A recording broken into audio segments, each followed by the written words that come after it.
Sister Mary Nzilani, Sisters of Mary, Mother of God, Kenya.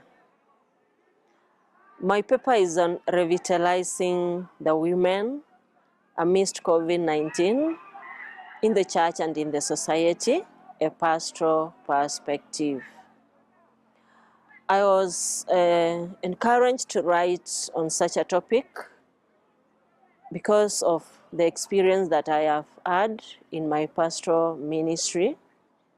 And this pushed me highly to write on women, especially towards the empowerment. So the first thing I did is to observe what was happening, which gave me the courage to interact with women, to interview them, and to hear from them what they are experiencing, only to find the following observations: that some women have lost their job opportunities, others have nowhere to go, no one to help, and it has become a challenge to them because it has also raised a family breakdown, stress, fear among themselves, because after the lockdowns, they found themselves in the family where they were not used to. And so it has raised different challenges, not only to the couple, but also to their children. So the question remains, is there anything that can be done for women to be helped to come out from such a situation? And this question also has helped me towards my writing. So asking again, why then is it happening? Why violence in the family? Why depression in the family? Why no food in the family?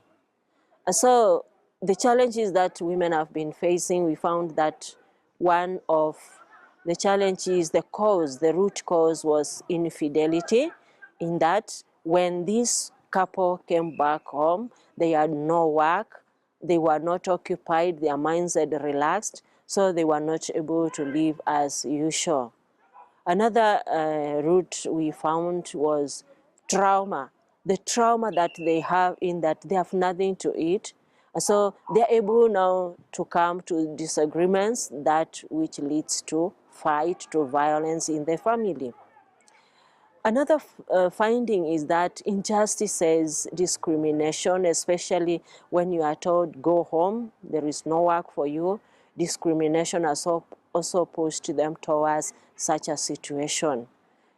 And also, we also found that there is physical and also sexual violence, abuse among the women. So the other question was, how can we evaluate this in the light of faith? And we found that the church has a lot, and especially when we go to the Bible guides us, and especially when it comes to the dignity of the human person, because God created us in his own image and likeness, meaning that if it is a man and a woman in that family, they need to respect each other, they need to mind about each other, they need to see God in each other, meaning that then why violence? Why lead each other to trauma? Why infidelity? And so they need to respect that image, that likeness, and value each other as stewards, helping God in creation. So also the church teachings, when we come to the social teachings of the church, you find that they direct us on how to respect the dignity of the human person, meaning that women's dignity needs also to be respected, and they also need to be empowered in that they are able to stand for themselves. So in respecting women is a way to empower them. John Paul II, today we celebrate him as a saint, said, the hour has come for the vocation of women to be recognized, which has never been. And he says, already it has come. So we are not here to wait, but to move on and really empower women in a way that they're able to stand for themselves, so that they can minimize the challenges that leads them to discrimination, that leads them to stress, that leads them to fear, that leads them to trauma.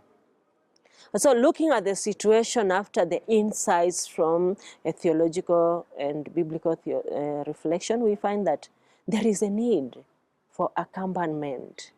Accompaniment in a way that once we accompany these people, we inform them, we sit with them, we help them, and especially towards the work of art, they are able to stand for themselves, they are able to be empowered and come out of such challenges.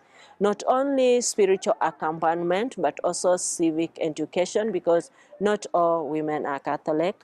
And that is why in our paper we are targeting the non-women religious, those who are not in consecrated life. So they are outside, they are suffering, but so coming in with a spiritual accompaniment, a civic education, we feel that this can promote the dignity of a woman in the society as well as in the church. Because when we are together, when even Paul says, faith without action is dead. So we cannot tell them be in the church and they are not able to do something. So being in the church as well as doing something to promote themselves is what we are after. So after doing this, there is a way that we shall liberate the woman in the church and in the society. And this is a way of working together, what the synod is calling us, working together,